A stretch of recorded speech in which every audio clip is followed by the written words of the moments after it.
Alright, so Michelle and I and a couple of our friends, Ashley, David, and Krista, are in Rosemont, Illinois this weekend. We are going to be attending Anime-Midwest. Anime-Midwest is an anime convention held, like I said, in Rosemont, Illinois, which is just a outerlying suburb of Chicago. Michelle and I came here for the first time last year, and we really enjoyed it, so we wanted to come back. Me personally, my first ever anime convention was back in 2015. It was a convention in East Peoria, Illinois called Anime-ZAP, and I've gone every year since that year. And with us coming here for a second year in a row, we've also made this sort of an annual con. Both conventions are run by the same sort of con operation team, and every single one that we've been to has been incredibly fun. This in total is my 7th anime convention, which is not something I thought I would have been able to say 5 years ago. Anyways, I'm very excited. I hope it's going to be a really fun weekend. I'm filming in our lovely hotel room. Let me give you a tour real quick.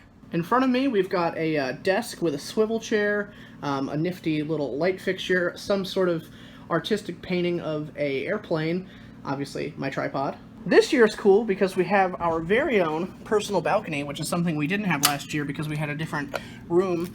And we have, well, a view of a parking garage, which isn't particularly spectacular, but we have a view of this cool looking dome thing.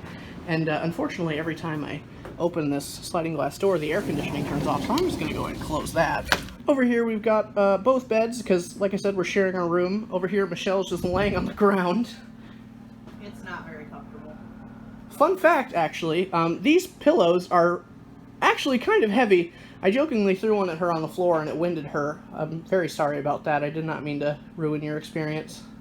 In this cabinet, we've got a nice little secret mini fridge that we've already got stocked with soda, a safe, and one of the largest TVs that I've ever seen in my life. Here I am in our bathroom. The lighting is absolutely gorgeous thanks to light bulbs. Now before I end our room tour, I want to show you guys the absolute coup de grace of the entire room. It's something that younger kids that might not know about, and it's a landline telephone. As you can see, it has buttons on the base and a cord, which is really kind of archaic now, actually. Alright, so now that we got the room tour out of the way, it's time for us to go get our badges, which happens to be after quite possibly the longest walk in recorded history.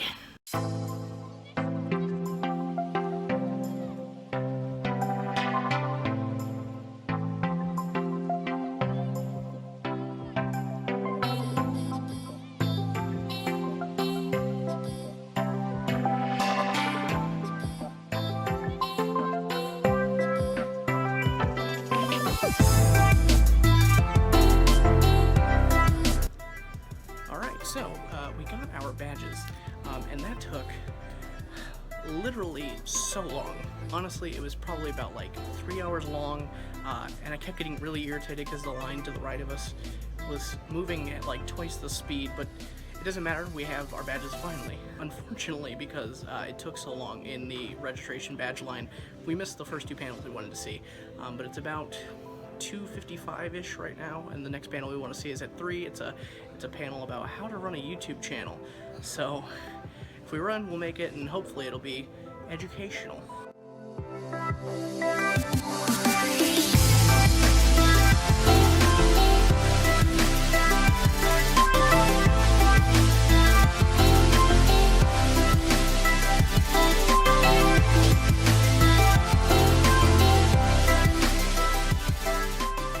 Alright, so we left the panel about YouTube videos. The guy that was running the panel almost missed his own panel, ironically, because he was stuck in the badge registration line. Luckily, some dude stood up and hijacked it for like 5 minutes until the dude got there. But yeah, in the panel, he had a bunch of people in the room that also have YouTube channels stand up and like promote their stuff, and I wasn't going to because, frankly, giant coward. But this one here peer pressured me until I went up, and I actually think I did pretty okay, all things considering. I felt pretty good about it, actually. She recorded it, so here it is. I do a channel called Joseph Michael, which is very original because that's my first and middle name. I started a gaming channel like 5 years ago, but then life kind of happened and I stopped playing games, and I realized I was making more and more content in front of a camera, so I felt that didn't really fit my other channel, so I made a new one. I don't really know what I make. I just kind of make what I think. A lot of it is occasionally vlogs. I made a video about cheese fries recently for some reason. And I spent a lot of money on it, didn't think it was going to do good, and it did really well comparatively to everything else. But that's apparently how things go. Yeah, so go ahead and check that out if you want to. I think it's pretty okay. So, come guys. So yeah, it was incredibly awkward, but I felt good about the fact that people laughed at the cheese fry bit, so hey, maybe I have a future in public speaking. Also, can I say I love the covers of these? They are so cute this year. That's original artwork by name here.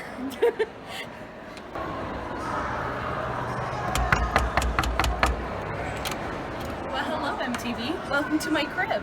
Wow, I feel like we've done this joke before. Alright, so we're back in the room. Ashley and David are finally here. I have no idea where Krista is. Hope she's having a good time. They very intelligently brought their Switch, and this is a huge TV, so I can only imagine how competitive Mario Kart is going to be. After my overeager enthusiasm of the fact that they brought a Switch to the con was over, we all spent the rest of the night pretty relaxed. We all got dinner delivered through DoorDash that night. Michelle and I, we personally got Red Robin, which is a great favorite of ours. Our Dasher, her name was Cindy. She was an absolute doll. She looked to probably be around 45 years old, and when she asked me what the con was for, she knew what anime was, so that's pretty cool. After consuming sustenance, we started a Dungeons & Dragons campaign, which was my first time playing, and to say I loved it is an understatement. Before ending our evening, we made our way down to the Friday night rave, which, when we walked in the door, there was already a decent-sized conga line going. Unfortunately, we quickly realized that we weren't actually at the rave, we were at the formal ball, which its whole shtick is formal dress or cosplay, so we realized we didn't really belong there. I think I can confidently say for the next 2 minutes and 45 seconds that we spent in there, we all had a great time, and I'm not upset that the last memory that I have of that evening is a dinosaur in a conga line dancing to a remixed version of the Star Wars Cantina song. Doot doot doot doot doot doot doot doot doot, double check the panel list. Alright, so it's officially day 2 of Anime Midwest. We've been up for maybe an hour and a half. Our first panel of the day, and my favorite panel of the entire weekend, is Whose Line is an Anime, and it's in about a half hour. Before that happens, we had to come over to the dealer room. We had to meet our friend Priscilla, she's in town for the convention for today, and Michelle had to make a very important purchase. She couldn't bring her own cat ears to the convention because they're locked away in our storage unit currently, so she had to buy new ones. And they're purple. Yes! Are you excited for the panel? Yes. Are you excited for the panel? Are you excited for the panel? Yeah, real excited.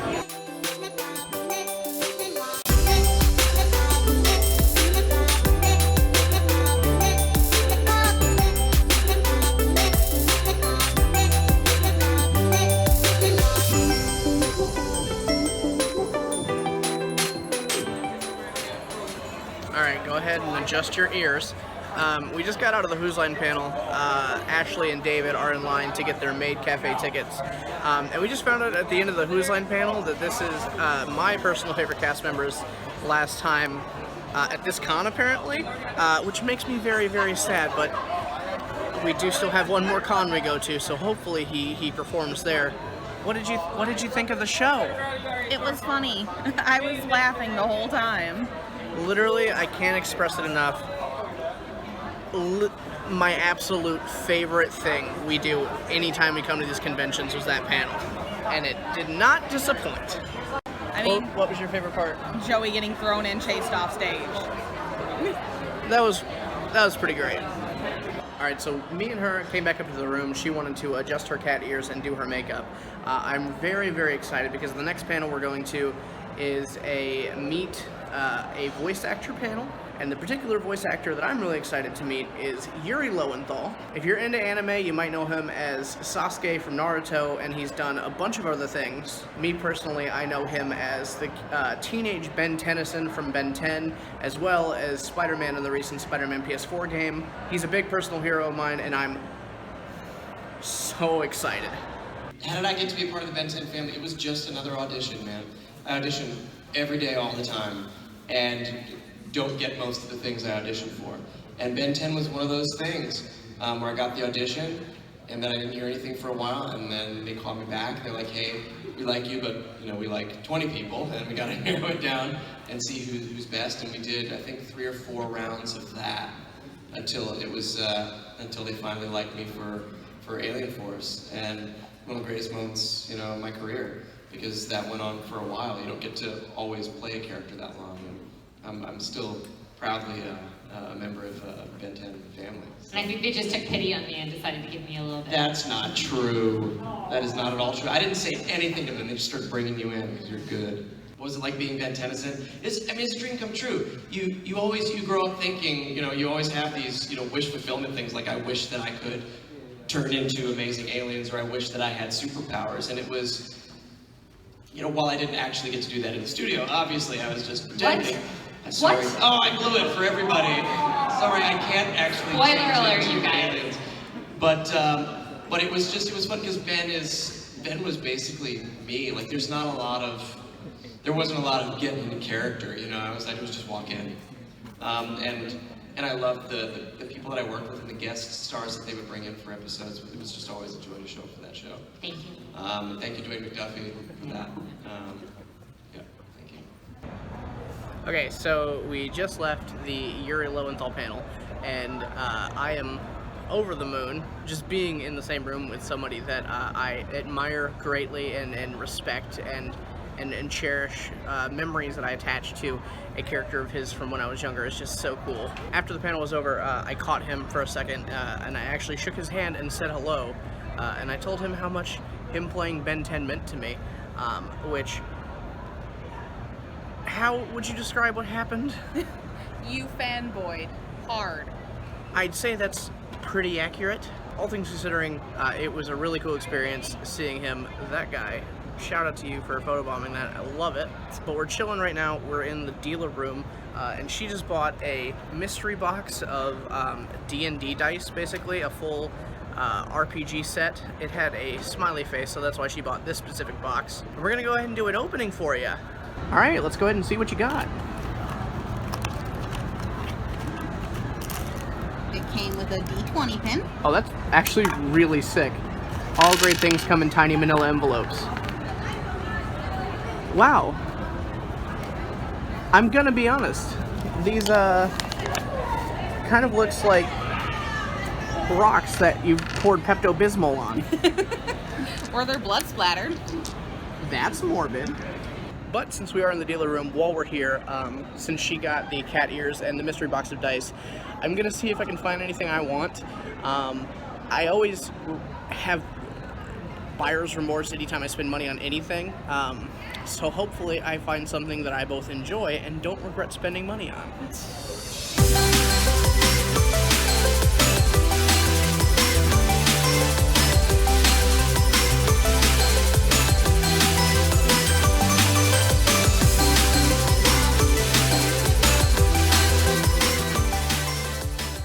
Alright, so we were in the dealer room, as you saw, and I did make a purchase that I'm really happy about. I regretted buying it at first.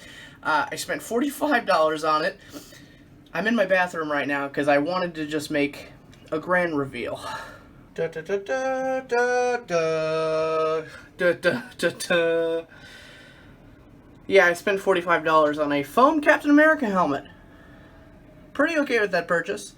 And I wanted to make a joke about being America's ass, but realistically speaking, for me, it's more like America's stomach. Yeah, Dolly offers a Oh compliment. Let's see if my I can God. on you without using scissors. What the heck? Where did that Nice. come from? You're right, Ashley. It is nice. In fact, I may or may not be wearing it to record this voiceover right now. Anyways, after showing off my $45 head insulator, we all compared our purchases from the dealer room. Ashley bought a body pillow cover. Not really sure what it was. I was disappointed it wasn't Waluigi, but I'll move on. Later that night, we went to Dave & Buster's to get dinner. 3 out of 4 of us had never been before, and honestly, it was surprisingly actually pretty good. None of us decided to play any games, mostly because we were all balling on a budget, but all things considering, it was a pretty great experience. If I had to rate it on a scale from Dave to Buster, I'd give it a solid and.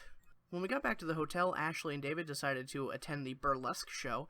That's not really my scene, so Michelle and I decided we were going to take one more attempt at getting to this gosh darned rave. We made our way down the escalator and past a dance party that was going on in the lobby with a giant portable speaker because they don't need no rave to have a good time. Alas, we approached the rave doors, opened them, and I was greeted by the sweet smell of victory. And also sweat, because physical activity will cause that.